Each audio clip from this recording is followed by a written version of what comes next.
joining us. It is Thursday. I was about to say Tuesday.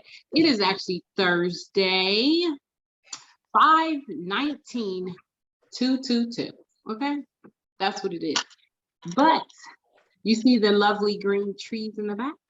And once again, we're Build a Sister Up. I am, say it with me, Qualitha, and that's Qualana and Amoya. We're happy that you've joined us, and we're going to get into our 10-minute talk, because 10 minutes goes by that quick. All right, the 10-minute talk of today is, would you teach your child to only pursue entrepreneurship and forgo higher education?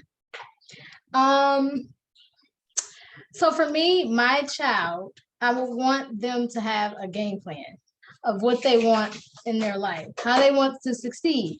Now, honestly, it's their life. I'm not going to force them to do anything. I would want them to get a GED. A diploma, a high school diploma.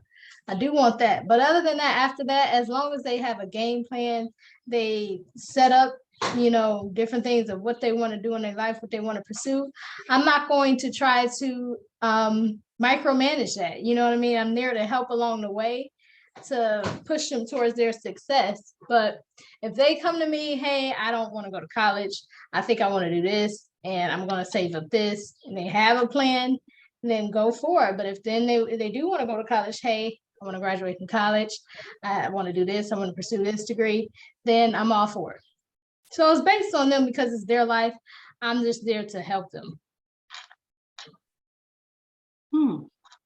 Interesting. Well, as for me, I cannot force my adult child to do anything. My minor children, yes, I can.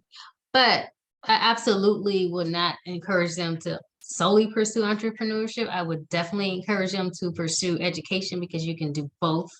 And I would definitely ask that they pursue even higher levels, even after undergrad, maybe a professional degree. I'm talking master's, law, medical, master's in engineering, if that's the thing.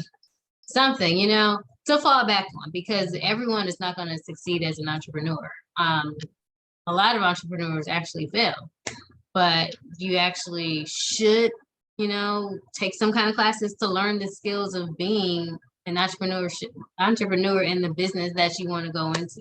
I definitely think you need to do some research and just have some general skills. And I do think pursuing higher education can actually help with that. So I wouldn't just solely say be an entrepreneur, because what do they actually know about being an entrepreneur if they haven't started from the age of 5 and been successful? Just coming out the gate expecting to be a successful entrepreneur is not realistic. You're gonna maybe have some failures before you are the few percentage of people that actually do succeed. So I can't force them, but I can definitely put parameters in place. I can ask or require them certain things if they're going to rely on me. I can be an investor if these A and B requirements are met. There's a lot of things I can do to actually encourage them and push them into the right direction that I think is right in my eyes, to actually have a fallback plan to become successful. But I can give them an array of options. I can tell them, look, this is, statistically speaking, this may happen if you do not pursue your education. If you solely rely on your entrepreneurial skills, this may happen.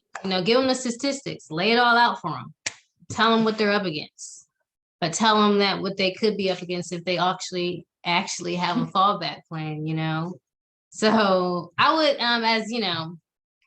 as they're growing up, I would expose them to as many things as I can. I would see what interest they have taken and try to put those hobbies and interests and people, other mentors in their lives, so they can actually pursue the goals that they want. So maybe I'll have an idea by the time they reach 17 or 18 what they may do. I know when I was in college, I chose a major and I thought I would go to med school. I was like, nope, I'm going to law school. So, things change. So, but I would definitely expose them to all of those different areas and, at least say that I did that so they can choose a wise path. Well, these are great points that you guys are making. Awesome. However, No, it is good. It is good to think about it that way. But you know what? I was sitting here just thinking that, like, I'm just going by the people I watch. I don't know everybody's name on YouTube, but I do watch some people on YouTube. One name that sticks out is Country Wayne. I watch him, and it's some other people, like some, couples that do pranks on one another, like LaTruth. I watch them, and I can't think about the other people, but it's a whole lot of people. That, not to say that just because I didn't shout your name out, and I know we got a billion people following us, but everybody make sure you follow these people too, like you follow us on YouTube. But these people, they decided, from what I'm seeing, I don't know everybody's story, but it seems like they went the route of entrepreneurship. So however they got there and they're making big money. So I said that to say that, far as my child, I'm going to push both. True enough, they are grown and they're going to make their own decision. But I feel that the parent always has a big influence on the child. So does the streets and everything people say. So I think the parent has firsthand influence on the child. So I do feel you should push your child.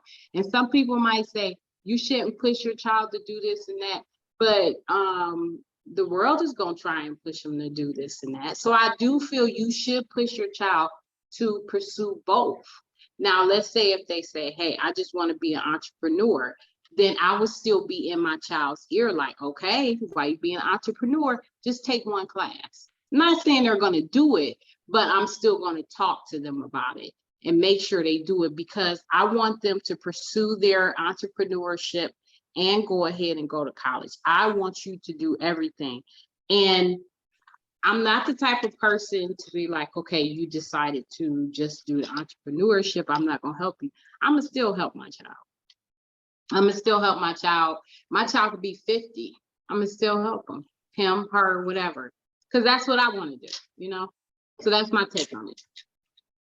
Well, Wanda said, taking it back. Wanda said, I would encourage my child to get an education, which could help to build a prosperous business. So that's a great spin on things, definitely. So that's kind of doing both, I guess. You're going to encourage them to get an education, and in turn, it could help them build their entrepreneur skills. Parents have the responsibility to install the basics into the child for their success. And that is true. It is definitely up to the parents' responsibility to basically set that foundation of for success for a child. Even at school, we learn the teachers tell us, parents, help your child through this. It's not solely up to the teacher to teach your child. You know what I mean? The parents should be able to aid in teaching the child just as well as the teachers. So yeah, that's definitely the point. So I think, I'm not a big fan on, when parents say, and I'm not saying all parents say it, look, I'm gonna say this again, don't come for us. I'm not saying all parents do it, but I have heard some parents will say, I'm not about to help you with that. I don't know what I'm doing, that's okay. It's okay for you not to know what to do when the child is doing their work and everything. But to me, it's good to learn together, because you should be involved in everything that your child does. Child meaning 18, 19, 20. Some people might be like, you being nosy. No, it's not. It's still your child. Because if something happens, you still gonna want to know where they're at. I mean, or what if they go ahead and get a job, or, they have how many ever kids they want to have or whatever, and they decide, hey, I want to go back home, or I need to go back home. You know what you're going to end up doing? You're going to end up taking those kids right back, or you may not. You may or may not. You might say, hey, I'm not about to watch these kids. I'm not about to be dealing with this. You do it on your own. And I'm not big on just, once you hit 18, you out the house. That's me. Like I said, That's my opinion. Now, I will say some of the work is tough. Tell me which work. Some of the schoolwork is tough. When my son was in homeschool, I had to stop because I couldn't help anymore because I was not smarter than fifth grader, I guess. But it did become tough. My son is in higher, I guess, educational classes, like honors classes and stuff like that. So I didn't want him to fall behind because of my teaching skills. So I definitely had to send him back into it. So I know some parents are probably like, I ain't gonna help. That's all you. Now it's different. If you just don't know how to do it, then that's fine. But it's always tutoring, that you can do. But yeah, for me, I had to send him back into the school because I was like, I don't know about this work no more. But if you don't know how to do it, there's nothing wrong with sitting down, learning a piece. You know what I'm saying? Because learning together. Experience. Learning together. Wanda says sometimes if you leave your child to make decisions without guidance, you might set your child up for failure. And that's definitely true. That's definitely true. You don't, that's her take. You can set your child up for failure if you leave them without guidance. Mm-hmm. Yeah, I agree. What? See, on this channel, we get all the real. We get the laughs, the ha, the he, the hey. All right, this one was a fun and interesting topic. Always talking about the kids, because aren't the children still the future? No. We'll leave that to Whitney. But I still believe the children are the future, right? The next generation is Generation Z. And then that Generation Alpha? Alpha is after Generation Z. And I love both those generations. I got a baby myself. I have a baby in Generation Z. And then I have a couple of nieces. Well, one. I'm sorry? How old is your baby? Can I see your baby? He's 15. Can I see? I don't think he wants to come on this time. But one day we'll have another guest appearance from a Generation Z, because I love that generation. Maybe I'm biased because my baby is in it. But anyway, so thank you. She's what level? She's in Generation Z. Oh, when does Generation A? I mean Z, A and Alpha in? I don't know. I think this is still Generation A. I mean Alpha. Right. I think this is still. I mean, yeah. I was just asking when does it end? Yeah, I don't know. I don't even know. I think is it 10 years per generation? 20. I think it's 20. Oh, well, then we got a lot of ways to go. Somebody got pregnant right now. Generation A, they will be Alpha. You say Alpha. What'd you say, Paulita? Generation. Where did people get this saying? Generation X, Q, Z, P. Where do you all think it all came from? The baby just told us the generation is about 25 years. So I guess it just came from different eras in life. You know what I mean?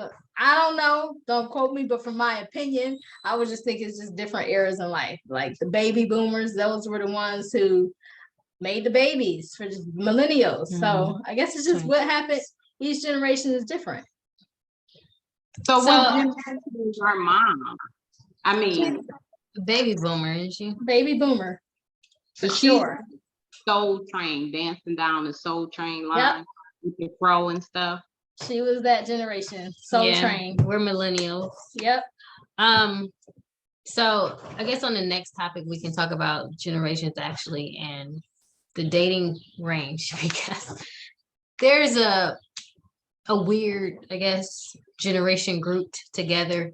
And they do things together, they socialize together, but I don't know if it's appropriate for those in that generation to actually date. I think the generation is from 18 to 35. So which is someone younger in Generation X? Or say that again? Would you date someone out of your generation? Like, no. Would you? No, because I have a baby that's almost in my age group. So that would be weird for me to date somebody in my baby's age group. I mean, What'd you say? You wouldn't date a 20-year-old? I mean, this, look, and let's go for a commercial. And to be continued. No, because my baby is almost that age. So my baby wouldn't look up to call a stepfather who is 20, his stepfather. It's like So- on 90 Day Fiance. He wouldn't do it. It's just the dynamics of it. He wouldn't even know.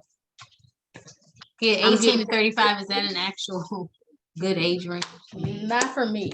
Right. And that's only because I have a baby. So So What'd you say? Stella got her groove back. I'm still young. So myself, so I don't have to be Stella yet. Not yet. But yeah, that's another topic to be continued about generations and what it actually means to be in a generation and interact with others from the oldest in your generation to the youngest. Like, is it really what's up? You know. Well, as always, thank you for everyone who's tuned in and watched and commented. This was a fun topic. And remember, if you didn't catch this, if you didn't catch this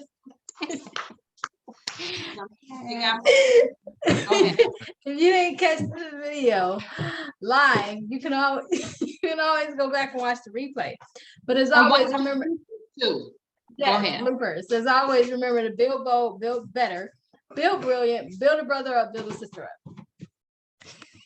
Bye.